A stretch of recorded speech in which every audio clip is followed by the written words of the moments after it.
জিয়ার থেকে গন্ডিগেটে তারাপীঠ যাচ্ছে সেই দাদার সঙ্গে দেখা করতে যাচ্ছি এখন আমরা। দাদা কোথা থেকে আসছে বলো? জিরাট থেকে আসছে। আচ্ছা, দাদার সঙ্গে দাদার স্ত্রী এসছে, দাদার ভাইপো এসছে ওখানে। যারা জিরাট থেকে তারাপীঠ যাচ্ছে পায়ে হেঁটে ডন্ডিগেটে, রাস্তায় যারা যারা দেখবেন অবশ্যই দাদাকে সাহায্য করবেন আমাদের তরফ থেকে, ছোট্ট সাহায্য।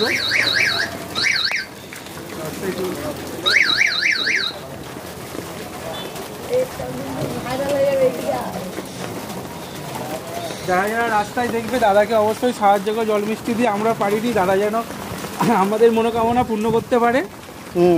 চলো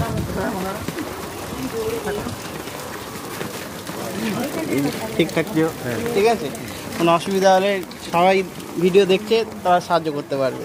ঠিক আছে, চলো দাদা, তাহলে আমরা আসছি। হ্যাঁ।